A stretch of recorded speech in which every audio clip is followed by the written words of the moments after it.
So Lee, start out with just adjusting to West Virginia. Defense different. How do you comfortable yet? Yeah, I'm starting to get more comfortable, each and every day. I'm trying to grow, not make the same mistakes twice. It's really what I'm trying to focus on right now, and just focusing on my fundamentals, trying to be in the right gap when I'm supposed to and taking the right steps, so I can be in place. But just in West Virginia, it was a smooth transition. You know, coming from Mississippi, so it was kind of hot down there then. Coming up here is pretty cold, but I was in Syracuse for 2 years, so cold wasn't too crazy for me. So when I came here, the guys were real welcoming. Like the team was real welcome me in.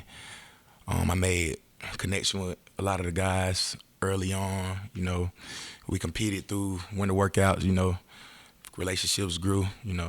I feel like we're all getting pretty close now. So transition was smooth. The enthusiasm, I keep hearing that from everybody. Where does that come from? I say my enthusiasm just comes for my love of the game. The game of football has done a lot for me. So in life, and I'm just appreciative of getting to play the game I love. Because like it got taken away from me for a little bit. So like just getting another chance to play, I just want to make the most of the opportunity. It's fun to me every time I get to hit the field, and I'm just grateful. So I just like to show that. When you were a youngster or something, somebody gave you and said, "Hey, this is the way you got to play," or you just play that way? Actually, I feel like I just play that way because, ever since Pop wanted football, like I always, I feel like it's just a competitive in me. Like, I don't like to lose, so, it don't matter what it is. Like, we play rock, paper, scissors, I'm going to want to win. So, that's just me competing. So. Along those lines, Jordan Leslie said that he saw you talking trash to a tire. Yeah, Coach Leslie, I wasn't talking to the tire. He made sure? that up, but I might have been talking to the guy who I was flipping. It was a tire race, so I'm pretty sure I was talking to the guy next to me trying to beat, or talking to myself, like, let's go, Just trying to motivate myself to flip the tire, but yeah. That's a mistake someone can make if they watch you, though, right? Yeah. Okay. You probably thought I was talking to the tire if you watched me or something. You said two things that kind of interested me, that the football's done a lot for you. Yes, sir. And that it was taken away from you for a little bit. Yes, sir. Can you explain those? My sophomore year, I got suspended from the team at Syracuse, and therefore I ended up at East Mississippi Community College. So I didn't participate in spring ball last year. So football was taken away from me for a couple months. Went down to Mississippi, got to play again. Wasn't sure was I going to get another D1 opportunity, and I got one. So I'm just grateful. So I like to make the most of it. You nearly came here before. You were signed up and ready to do all that stuff, and then another curveball. Yeah. Take you through that. That must have been kind of a topsy-turvy kind of time. Yeah. Like as a kid, I always liked West Virginia. I used to watch Carl Joseph. He was one of my favorite players. So when I had came up here, it was my first P5 offer I had received. So, I was kind of overwhelmed, and, I wanted to come here. I kind of made the decision to commit early on without, really exploring my other options.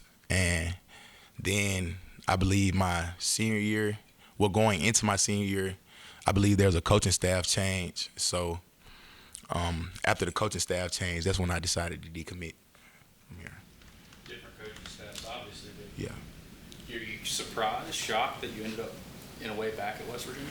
Yeah, it was definitely surprising, because you never know what life has in store. So I definitely wasn't expecting it. But, when Coach Leslie called me and the opportunity he told me I would have when I came here, I just couldn't turn it down. So.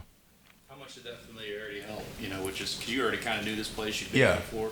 Yeah, it helped. It helped a lot. The facilities had changed, so I had to come down and see it. Like, they did a lot of new things since I had been here last time. And, of course, the coaching staff was new, so I wanted to come and meet the new coaches and things like that and get a good feel for them. But it's not too far from home. It's only 5 hours away from home, so I seen it as a good spot for me to be. What do you like about this defense? It's intense, like, I like how the D-line plays, them guys up there, they make it easy for me, because this ball is up there. We just fly around, and I like the energy the guys have been playing with these last couple practices, so once we get everything together, it's going to be pretty good. personality, downhill style kind of fits what you want to do? This Yeah. works kind of to your personality a little bit? Yeah. Yeah. I mean, I'm always ready to shoot a gap and get a TFL. I mean, so but I kind of like got to back out of that a little bit now. And start taking more key steps and things like that to be in position because you're not gonna always get a TFL. Shoot the right gap. Yeah, definitely got to shoot the right gap. Yeah. So. Speaking of changes, you're here and Josh is at Mike, and then he's not. And then your role kind of changes pretty quickly. I don't know if you knew that was coming or not, but like that's another thing you kind of had to adapt with because all of a sudden you're very important at that spot too. Yeah. That I don't know. Could you prepare for something like that? Did it help you out, or did it not even bother you? I mean, I was already prepared to come in and compete, so I mean, I was gonna fight for the one spot regardless who was here. It wasn't nothing gonna change about my demeanor or how I approach practice. But with him leaving, it made me, I feel like I had to step up, a lot faster. Well, I mean, even though we are in spring practice, like, the Mike usually seen as leader of the defense, got to give a lot of calls. So, I would say I hopped in my playbook more. I was already in there, but I say I hopped in my playbook more, to learn things faster. So, yeah. So Lee, 3 schools in the last 12 months, has that been difficult? I mean, just bouncing around and not getting settled until now? Yeah, I mean, it's been a little difficult, just changing locations, because, I make connections with guys. Then, you have to leave. You meet new people and things like that. But then again, like, it's also a good thing because I made a lot of relationships with people that I had met from the school. So, I mean, I'm getting to see a lot of things, and getting to go places I ain't been before. So, it's not too bad. Talking about changes in your life as an athlete, as a college student athlete, a lot has changed since you went to college. Just the idea of NIL and transfer, go here, go there, etc. How has it changed? Is it better to be a student athlete now? Is it the same?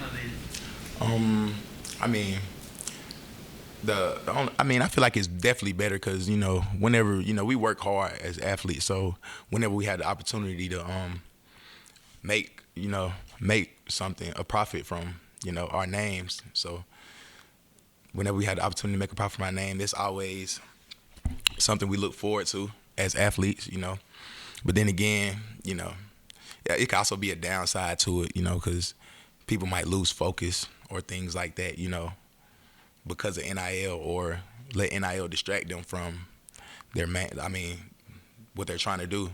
Do other students treat you guys the same, or Huh? do other students treat you guys the same, or do you ever see other students anymore? I'm new here, so I don't know too many people. I see regular students when I go to class and things like that, but I feel like they treat us the same. I haven't been discriminated against, so. What do you do best, and what do you think you need to work on? Thing I do best is, I say, like, the best part of my game is probably my physicality.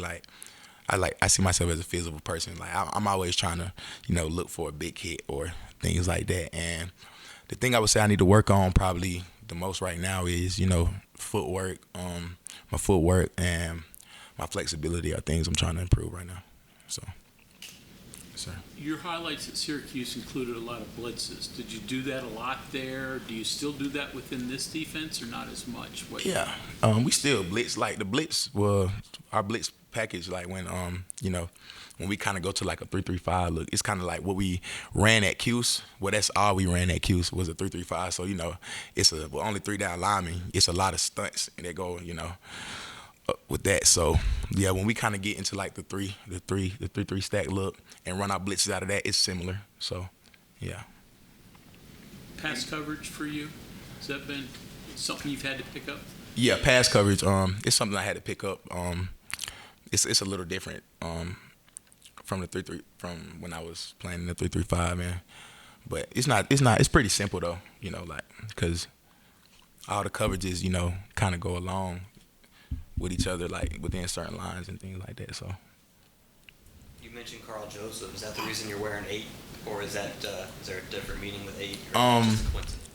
I like Carl Joseph, so when 8 was available, and I used to watch him as a kid, I'm like, oh, that'd be pretty cool. You know, I used to watch this guy play here. Like, I used to watch his highlights for a game. So when I had the opportunity to get 8, I'm like, hey, why not? You know. You didn't have spring, right? Football. You got summer. Yeah. East Mississippi. Yes, I had some. That's like famously brutal down there, right? Like really Yeah. hard, really hot. What was that training camp like? Yeah, it's pretty hot in Mississippi. You know, we all we did was run every day in Mississippi. So in summertime, every day run. So I mean, it was pretty cool. You know, we had a pretty good team down there. So guys competed. You know, people were trying to get out of there. You know, get back D1 where they were trying to go. So it was cool. You went from super hot to super cold. Yeah. Which is better for you? Because Syracuse is a different kind of cold. Yeah, I would say. I mean, I would say it doesn't matter to me, honestly. It doesn't really faze me. Hot or cold? But I like being hot, though, honestly. Yeah, because, you know, you could always put on some shorts. Who doesn't want to put on shorts and flip-flops on time, you know? You want to make a career out of it, you got to plan hot or cold weather anyway, right? Yeah, definitely. So I just get adjust. used to it all. Sir.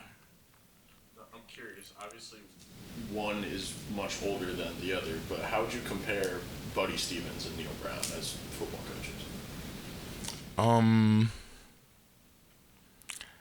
I mean, I really don't know how I would compare them. I mean, they're both their own people. So, Coach Stevens, he's more of a, you know, I would say Coach Stevens yells a lot more than Coach Brown. You know, Coach Stevens, he's always up here, you know, no matter when, like you see him. So, and I feel like Coach Brown, he's a more laid back than Coach Stevens is. But, you know, they're both their own people, so they both have their own styles of coaching. So. Coach Stevens' mentality, is that what you want when you go down to that level? I mean, I feel like Coach Stevens has to be that way because Juco ball, like, you know, it's pretty tough. So, you know, you got some guys that come in there, you know, they might not want to buy into what you're doing, or, you know, just a couple guys that don't want to, you know, just buy into the team culture. So I feel like Coach Stevens has to be that way. But then again, you know, you have I have nothing but respect for Coach Stevens, though, because, you know. Our basketball coach, Bob Huggins, says JUCO guys ride in vans and eat cheese sandwiches. Did you do some of that in junior college? He said they do what? Ride in vans and eat cheese sandwiches. Oh, yeah, we definitely ride in vans. And I'm pretty sure I had a couple cheese sandwiches, too. So, yeah, he's probably right about that. His message obviously is that you guys, you know, guys that come from JUCO have a chip on their shoulder, you know, don't take things for granted. Is that, you buy that mentality from junior college players? Yeah, definitely. I mean, because, I mean, being in JUCO, like, you know, we don't have a lot of the perks that, you know, Division I athletes get. And, you know, being a D1 athlete, then going JUCO, it was a very humbling experience for me, you know, because, you know, you're not getting stipends anymore and things like that. You kind of like supporting yourself, like, you know, and things like that. Did you have a new appreciation for the game? Because, you know, you went from Syracuse to junior college, from having things to not having things and now having things again. Yes. I mean, I feel like I appreciate the game a lot regardless, but it did make me appreciate the game more when I had to go JUCO because, you know, it's just a grind in JUCO. You know, you're not getting any perks or any things like that. Like, JUCO just shows how bad you really want it, you know, if you ask me. How about maybe appreciation for yourself, for what you have to do to be a good player, do what you want to do in life? Yeah, definitely. It definitely opened my eyes on a lot of things and made me realize, like, you know, that it just made me realize that, you know, I just have to buy in to what coaches tell me and just come show up every day, be consistent at what I do and things like that. Last question, Bob. I think you had one. Did you have? He was asking. You're good? Yep. Thank you, Lee. Appreciate it.